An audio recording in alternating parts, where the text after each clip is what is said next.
Welcome back to Where is the Church, the voice of one calling into the wilderness of modern Christianity. Tonight I'm going to be going through this book by George Mastrantonus, Augsburg and Constantinople.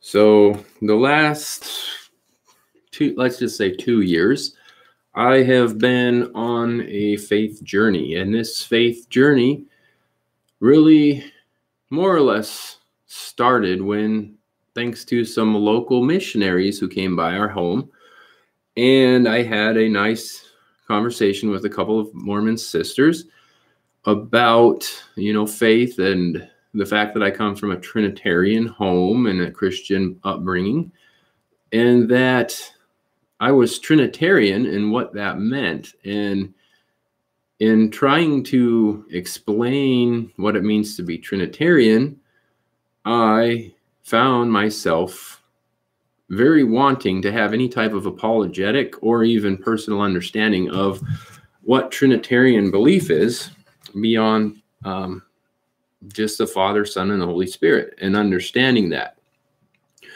So this led to me doing a bunch of research into the history of Trinitarian orthodoxy, the idea of the really mostly orthodox theological understanding of the Trinitarian belief, the idea of Father, Son, and Holy Spirit, how they're three different persons in one Godhead, how the nature of Christ is both God and man, the fact that Christ has two natures, Christ has two wills, and I was able to then formulate the Orthodox understanding. I'm sure there's much more I could learn, but so thanks to the Church of Jesus Christ of Latter-day Saints, who don't hold a classic Orthodox Christian Trinitarian understanding, I was able to learn more and more about the historical church. And then as the SARS-2 sickness started to go around, and as governments started to have authoritarian lockdowns and things, I came to watch some YouTube articles about the Orthodox Church. And so the long story short is that I have been consuming thousands of pages of Orthodox books and Orthodox YouTube videos, learning that there is actually a church that goes back to the apostles, which has not been reformed, which has really not been changed. There are some things that they do that are different, but the fundamental core beliefs of the Orthodox Christian Church are the same. And so, coming from a Lutheran background, I wanted to know, okay, it's great that I have all this information and I have access to the internet, which contains pretty much anything you would ever want to find from the original Greek translated into English. I wanted to know where the Orthodox Church was during the time of the Reformation. So I was talking to our local deacon within the Antiochian Orthodox mission in our area, and shout out to him. He bought me this book and had it shipped to me, ordered it for me. So thank you very much to you. I appreciate it. So what I wanted to do was to give my feelings about this book. There were times that I wanted to throw this book across the room just because it was, for me, very difficult to read about the different conversations back and forth between the Orthodox Christian Church, which typically during the Reformers' times, they always called them the Greeks. The Greeks. And it's funny because the Orthodox Church itself had many different vernacular languages that it was even in the 16th century when the Reformers were reforming the church. So they were called the Greeks because the original language of Christianity was Greek.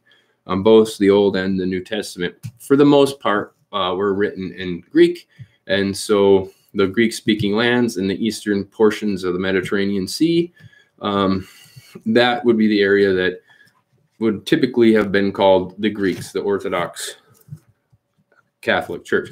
So tonight, I just wanted to hold up the book as well as read the introduction. I'm not going to read the entire book. I'm planning to just kind of go through and capture some of the main points that I have, because I have a way of looking at both sides where I'm somewhat critical at times of the approach that was used between, I'll talk about the two different people who were in this book. So you had the Tübingen theologians who were in Augsburg, and it was in the late 1500s, so the late 16th century. So the Reformation had already been going on in earnest for, several decades already. And as well as on the Orthodox side,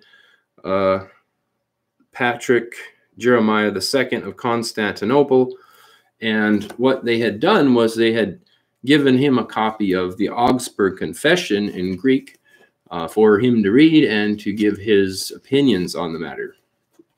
So I'm going to go ahead and read the introduction, because I think it's it's the background, the historical background, because it's good to know. Being raised Lutheran, we really, especially in modern Lutheranism, we don't give much credence to the past. Even within Luther's beliefs, we don't, in the modern Lutheran ethos, even follow the Lutheran ethos that Martin Luther would have set down. And I'm going to go through that in a different video. But it's interesting to just note that the Greeks were in communication with the early reformers at some levels, but as well as there's some interesting facts that the reformers were not able to communicate. Some of their early attempts to communicate weren't actually able to come to fruition, whether by God's providence. It was by God's providence, I suppose, but it's also tragic that so many of the errors of the Western Latins, which could have been very well discussed by the leaders in the East, the reformers threw out many of the church's ancient rites and ancient ascetical practices, instead of just getting rid of the innovations of the Latin church. So I'm going to go ahead and read. It's not too terribly long, but I think it's really important, because if you don't watch any of these other videos about this book, the introduction kind of gives you a nice thumbnail of, if you are looking at an Orthodox tradition coming from a more traditional Lutheran background, answer some questions on why didn't we just look to Orthodoxy. So the chapter 1, the first contact between the Lutherans and the Eastern Orthodox. The 16th century Western reforming movements and their literature are significant because they brought to the attention of the people the demoralizing characteristics of the Western Church of that time. This movement started as an internal attempt to renovate the Western Church. Its outcome was the Lutheran Reformation, whose leadership was forced out from the Roman Church and developed a theology based primarily on the Scriptures. It disavowed the source of ecclesiastical tradition and the innovations of the Roman Catholic Church, especially the dogma of the primacy of the Pope. The proponents of this movement vigorously reconstructed their teachings and practices. They also organized a movement for expansion of their principal methods and theology of other Christians. They attempted to achieve this goal despite internal problems and struggles against the Calvinistic and Zwinglian movements which arose shortly afterward. The mission of this movement, which afterward became known as the Lutheran Church, was that of spreading its doctrines to others. An outgrowth of this mission was its desire to establish cordial relations with the Orthodox Church, which was known to Lutherans as an ancient church. This desire materialized late in the 16th century in contact between the Lutheran Church and the Eastern Orthodox Patriarchate of Constantinople, which was and still is the primary spiritual see of all the autocephalous branches of the Orthodox Church. The first fruitful contact between Orthodox and Lutherans was an exchange of personal letters and discourses between Lutheran theologians at the University of Tübingen and the Ecumenical Patriarch of Constantinople, Jeremiah II, with his theologian advisors. To understand fully the correspondence which occurred between 1573 to 1581, an understanding of the era during which it occurred is necessary. During the 15th century, there emerged a movement for free expression in science, philosophy, art, and religion. This freedom broke the bonds of religious domination. With the awakening of this spirit, the religious movement, both within the church and from without, blossomed in this spirit of religious freedom. An opportunity presented itself for an approach between East and West, and it materialized in the aforementioned correspondence. The background. The classic studies which began in the 13th century in Europe flourished in the 15th century as handmaids to Christian theology. Contributing to this intellectual awakening were some learned persons who fled from Constantinople after its fall in 1453. So what's really interesting is a lot of the ancient texts and pagan texts and ancient philosophical texts which led to the West having the Enlightenment and, introducing some pagan philosophies into Western Christianity as innovations actually came out of the Eastern Greek-speaking area of Constantinople. So just a little something aside. As I read through, I might stop and just give my 2 cents, but that's interesting to note, and that the Greeks did not innovate, even though they had most all of these documents, which the West didn't have access to, especially after the fall to the Germanic tribes of the West in the 5th century. The spirit of the classics sowed the seeds of truth for the fruits of growing freedom in men. The spirit of freedom encouraged philosophy and sciences to grow free of ecclesiastical domination. This trend also had a dramatic impact in religion and art. The classic studies and spirit cultivated the soil on which civilization blossomed and improved. This freedom from ecclesiastical dominance penetrated the spirit of man, liberating it from its bondage. For hundreds of years, a darkness shadowed the human mind, preventing man from undertaking the disciplined research of the potentialities of nature as well as his own spirit. This movement in the middle of the 15th century was an awakening of the whole man in every facet of his life. This spirit of freedom was a rebirth of the human mind, opening the avenues of direct communion with nature and God. In this era of the Renaissance and humanism, which characterized the Christian religion in its awakening, there were many who contributed to the spiritual liberation of man. So here I'll just say something. One of the things that I have run into is that the term humanist is used a lot of times in reading some of the documents about the Western Reformation and the humanism that you'll read about during this time. Here they're talking about the 15th century and the 16th century. Generally, that humanism is not to be confused with the humanism today, which is really kind of a godless, scientism-based humanism, where man is kind of the ultimate of everything, where you judge everything based upon man and man being good to his neighbor because that's just something that men do, rather than that there's actually a calling from a divine power. So wanted to make that distinction here. Reading about humanism, don't think that it's to be confused with modern humanism. Johann Reuchlin, 1455 to 1522, a learned leader in the humanities, his grandnephew Philip Melanchthon, 1497 to 1560, a prominent humanist and theologian of the Lutheran movement, and Desiderius Erasmus, 1466 to 1536, a noted humanist who taught in various cities of England, Italy, and the Netherlands, and gained the title a citizen of all Europe, were among the many illuminators of humanism who emancipated the mind from the darkness of superstition, corruption, and error often perpetuated by church and state, as well as the monastic life. There are many men who at various times raised their voices for the reformation of the church in reaction to the spirit of freedom which was kindled in their hearts. William of Ockham, 1349, John Huss, 1369 to 1415, and others were punished because they dared to set forth new concepts consistent with the evangelical spirit.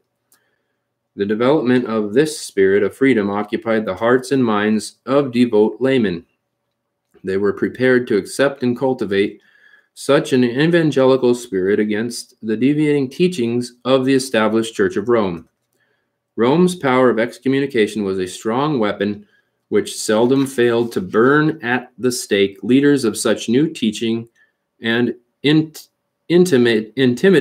devout laymen who adhered to them. Most of those subjected to such pressures did not intend to separate themselves from the Roman Church. They intended only to restore the teachings and practices of the ancient church. So that's interesting that most of the people, it sounds like, that they labeled as heretics in the West were actually trying to get back to an more ancient form of the church. So after dealing with Thomism, a lot of, like, even Luther wanted to go back to a more ancient form, which he heavily based his theology and his interpretation of Augustine of Hippo. So that's interesting, that just to make that connection to what he's saying here. Luther's reaction to ecclesiastical freedom. One of these personalities who set forth various renovations and restorations to update the Roman Church according to the scriptures and practices of the early church was the renowned Martin Luther. Luther's attitude reflected his personal experiences within the Roman Church, where he was a monk of the order of Augustinian hermits of strict observance. He proposed his renovations as would a member of a family who looked for the betterment of his own house. He was not against the foundation of the church. On the contrary, he sought to reinforce this foundation. What initially motivated his thoughtful renovations for the church was his opposition to the theory and practice of indulgences, especially the manner in which they were sold. But the heart of his discontentment was justification, that is, the forgiveness of sins before God. Luther was well learned in the spirit of the scriptures. He was sincere in complying with the strictness of the monastic life, which never became for him a mere routine. The meaning of this strict manner of life was rather the object of a dialogue within himself. It seems that he was not alone in his thoughts and feelings. They were shared by other monks of the Augustinian order. The difference between Luther and the others was that he followed his conscience and raised the question with his superiors. Luther presented 95 theses, that is to say, topics for discussion on indulgences. He also sent informative letters to various persons. Whether or not Luther affixed or nailed to the doors of the church a scroll containing his 95 theses is debated. Go look at my video earlier about Luther's hammer. I actually went through that, so it's cool that I read this here and actually did a video about it too. So go watch the other video. I don't remember which number, but I tried to have fun with that one, so hope you enjoy it. 31st of October, 1517 is counted as the beginning of a new era of the Western Church. It was a protest against the unjust and unbecoming actions of the popes, a protest spread among a large number of Roman Catholics, a protest which embodied the frustrations of the conscious, devout believer. Within a short time, word of his protest spread throughout Germany, which welcomed it. The reaction of the hierarchy of the Roman Church was an immediate attempt to prevent him from spreading his rebellious attitude and innovations. Luther was officially rebuked by the Pope and warned against the consequences of his action. However, Luther was not to be intimidated and stressed his position all the more strongly. Luther was confronted by John Eck, a renowned papalist professor in Ingolstadt, Germany, in disputation, which resulted in Luther winning many to his cause. Luther's movement soon became a reality despite his trial in Rome in absentia. He was accused of spreading heretical doctrines. He refused the demand of Cardinal Cajetan at Augsburg to recant. In 1519 at Leipzig, Luther denied the primacy of the Pope and the infallibility of the general councils. So I'll just stop right there. So this is one place where the Orthodox would agree and disagree. I think we can talk about it later in this book, in the letters going back and forth, but he denied the primacy of the Pope. So I think that at least within the understanding of infallibility and papal supremacy, they would agree within the Orthodox. But the infallibility of the general councils, generally the consensus is that the councils are not fallible. So and it's an oversimplification in it now, because there are some things in the councils that lead to other councils. So in that they're not fallible, but they're certainly not a be-all end-all in needing to only have one. Generally, as things arise, they need to clarify it with a council. Okay, so moving on. He later dramatized his position by burning the Book of Canon Law in 1520 at Wittenberg before an imperial court, which summoned him in 1521 in Worms. Luther once more refused to recant. In 1529, the supporters of the Lutheran movement affirmed their right to reform their territories according to the Word of God and were called Protestants in consequence. The formulation and presentation of the Augsburg Confession. Okay, I've already read the Augsburg Confession. If you want to go back and look at one of my earlier videos, I read it out of the old vintage small catechism of my grandmother. So go back, encourage you, if you want to hear the Augsburg Confession as it is in that small catechism, go watch one of my earlier videos. A confession of faith, later known as the Augsburg Confession, was read to the Diet summoned by Emperor Charles V. The writer of this confession was Philip Melanchthon. It was presented in an inoffensive manner at the emperor's request, and therefore its language is moderate. It was presented on 25 June 1530 in Augsburg. Apart from an introduction, this document is presented in two parts. One includes the first 21 articles, which refer to doctrines. The second part of this confession refers to practical views on abuses.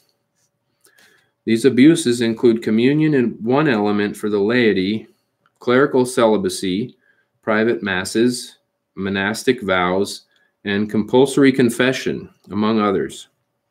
The Augsburg Confession originally was written in Latin, but it was translated and read in German. The representatives of the Papalist party, headed by the theologian John Eck, were expected to present their views following the presentation of the Augsburg Confession. But having secured a copy of the confession, they sought to reconstruct their thoughts and postponed their presentation until August 3rd. The Papalist party during this time composed their views in Confutatio Pontificia. Melanchthon, foreseeing that the Papalist representatives would receive permission to delay their answer, wrote the apology of the Augsburg Confession in order to answer their confutation. But the emperor refused to receive it. Lutheranism organized. The forces of Lutheranism were strong convictions and expanding missions. Their convictions of the truths, as stated in the scriptures, disregarded the traditions of the Roman Church, which consisted of customs, arbitrariness, and external habits rather than genuine apostolic sacred tradition. The Lutherans' mission also was an effort to spread the truths as they interpreted them in scriptures in order to win over adherents and to provide spiritual guidance for the leaders of the new movement, which later became a great church. Nevertheless, Lutheranism was confronted with confusion on the part of its own leaders and some of their own teachings. Luther found himself both fighting the Roman Church and mediating among leaders of the Lutheran Church. This church created its own house by studying, teaching, preaching, consulting, guiding, and formulating a whole spiritual movement in the new life through its interpretation of Christian truths. Luther was a gifted person, armed with courage, an inspiring preacher and prolific writer, a worthy leader of the new movement. He translated the scriptures into German so that people would have the opportunity to read them for themselves. Among his most gifted colleagues was Philip Melanchthon, the writer of the Augsburg Confession and its apology. Lutheran leaders of a later generation included Jacob Andre, who wrote and arranged with Martin Chemnitz and 4 other theologians the Formula of Concord and its preface, which later was adopted as the preface of the whole Book of Concord. The unforeseen prominence of the Augsburg Confession. The Augsburg Confession of the Lutheran Church is the expression of the main beliefs and practices of the Lutheran Church. It is considered the basic confession from which all the rest of the writings in the Book of Concord sprang. It is the basic exposition of the beliefs of the Lutheran movement.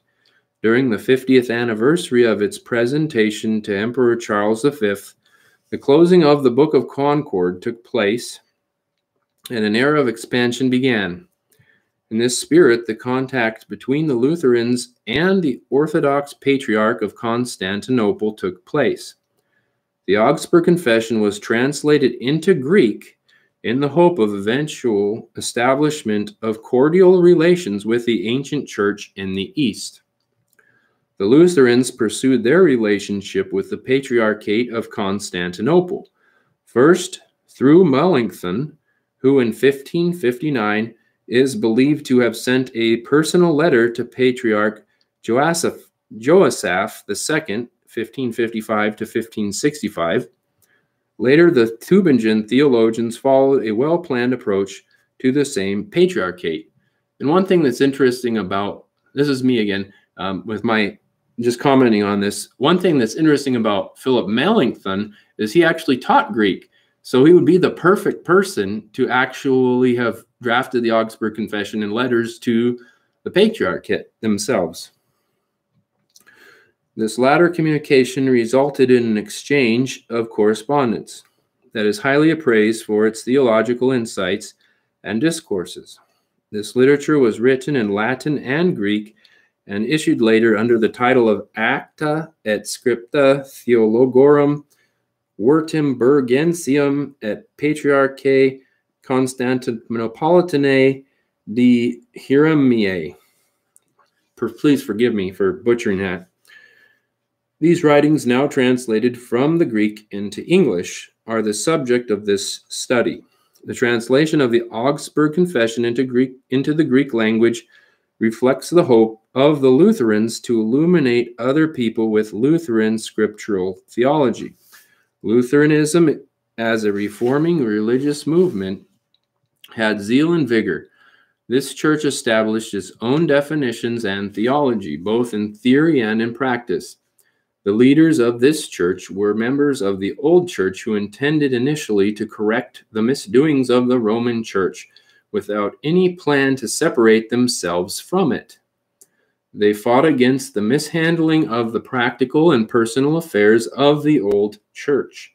This church created a spirit of mission and expansion among some members of the old church and others. It was logical then that the leaders of the Lutheran movement would approach the Eastern Orthodox Church. The concept of mission caused Lutheran leaders to strive to spread their doctrines and to establish cordial relations with the ancient Eastern Church, which had its beginning with Christ and his apostles. That church was the Orthodox Church, whose ecumenical see had been in Constantinople since the 4th century. The Lutheran leaders made a special effort to present their own views in such a way as to convince the venerable ancient church to accept them. The fact that they were approaching a Greek-speaking church, which at that time had been under Turkish domination for about 100 years, made the mission all the more momentous.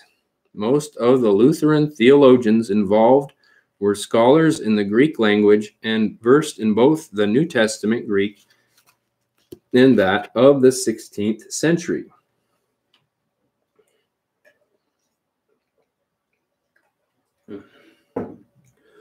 So this next part is really where the wheels hit the road. This is when I started looking into this, I said there had to have been some way that somebody reached out to somebody to try and figure out Lutheranism and the Orthodox Church. So here is, if you haven't listened, it was really boring and you didn't listen to what I said before. This is where it gets interesting from a Lutheran standpoint on when did these two churches actually talk. So here it is, contact between Lutheranism and Orthodoxy.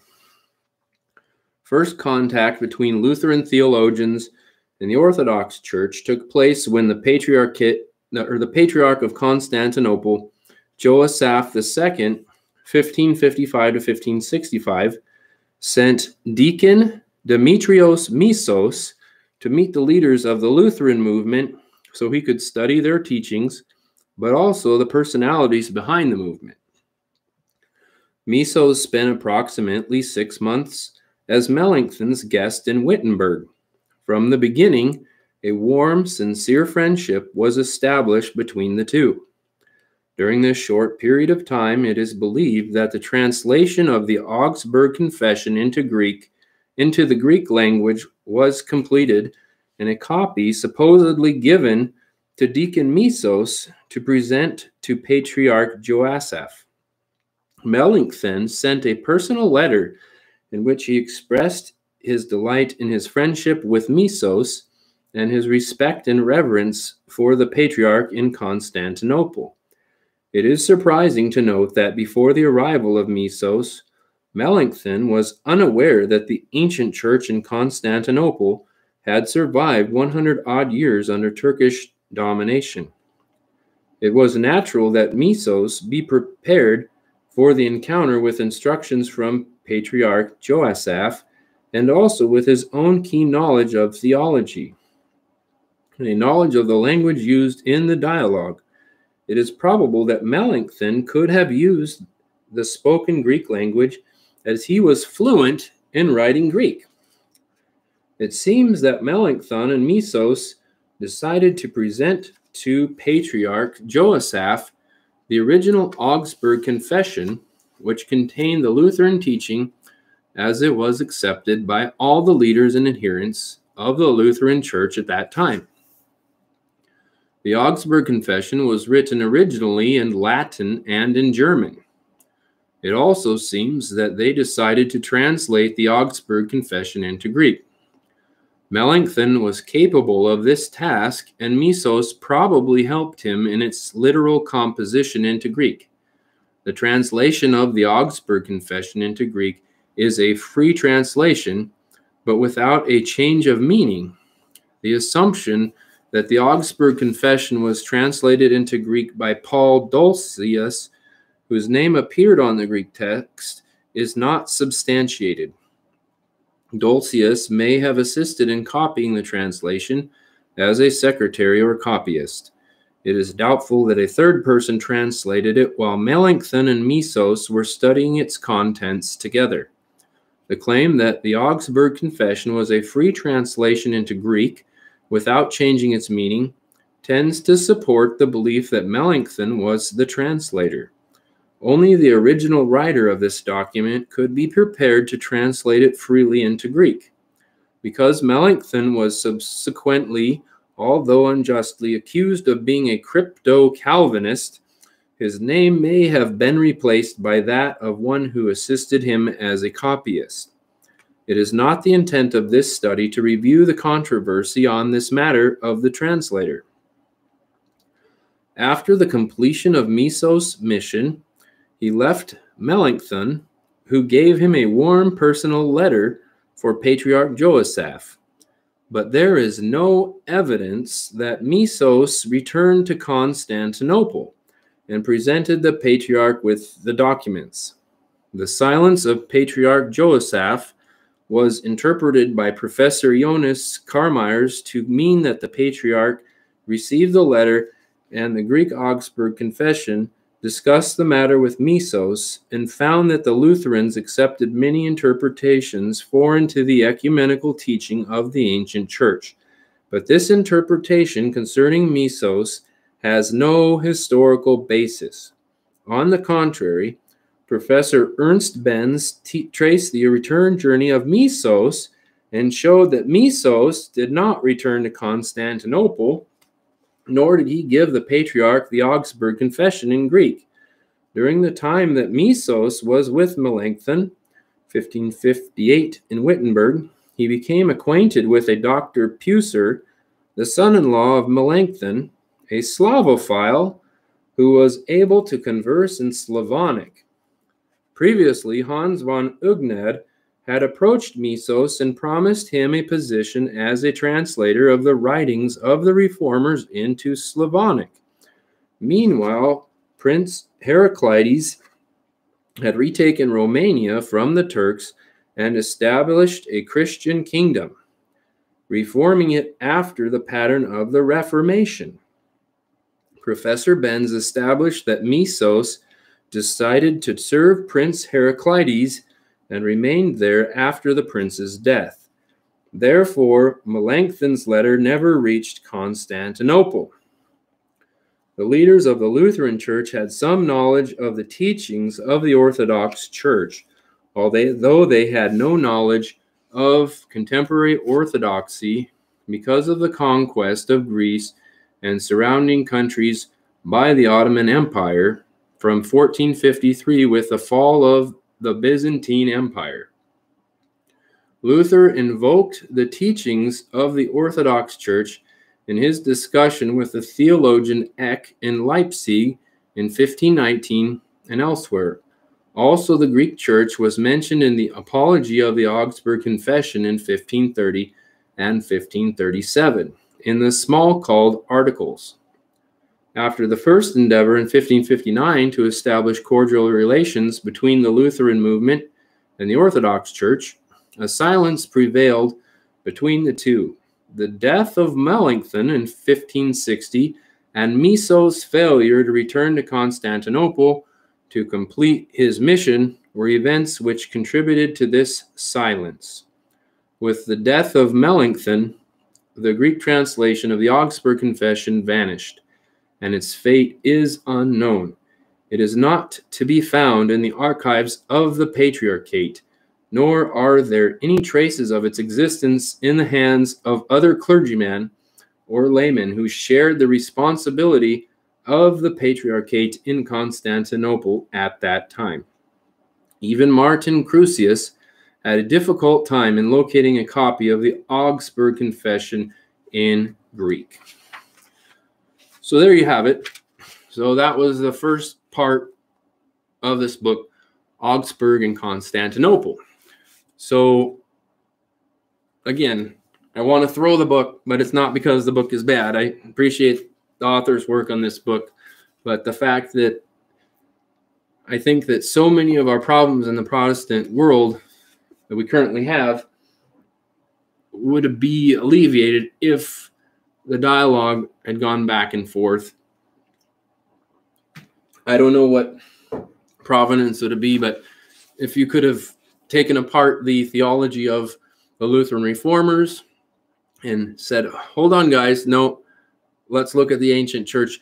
We have extant thousands and thousands of pages of the fathers.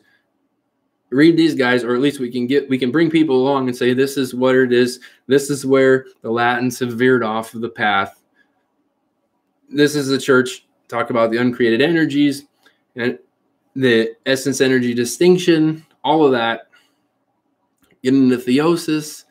Man, could you imagine if we had all of those things in the Protestant Reformation, which itself would not be a Reformation, it would have been a return to orthodoxy. So thank you for watching. Look forward to more discussion. I'm not going to generally read like I did tonight. I just think it's really important, because the question I had in my mind when I started researching orthodoxy was, well, why didn't we know any of this? Well, it's because this dude Misos, what are you doing, Misos? Come on, you go and work for the Slavic people instead of delivering the letter to the early patriarch and starting that discussion with Melanchthon. Anyway, a little bit of fun, but I'll tell you about other parts where I almost threw the book. We know that there were discussions back and forth. That's what the rest of the book is about. The first part's just about why originally, when Melanchthon was alive, the dialogue didn't take place. Sucks. Wanted to throw the book, because how great would it have been? Luther probably would have still been a big pig-headed, I don't like the, he does say nice things about the Greek in terms when they agree with him. But if it came to asceticism, the fact that he gave up his vows.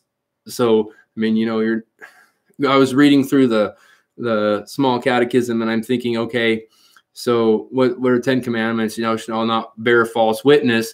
But then Luther goes ahead and breaks his monastic vow, and breaks the monastic vow of his nun wife, and hundreds of other vows. So it's okay if you bear false witness if it's against these practices that I believe are innovations rather than asceticism, which goes way back even to the time of Adam. So anyway, I thank you for listening to the first part of Augsburg and Constantinople and this stream in the name of the Father, Son, and Holy Spirit. Look forward to having you back sometime.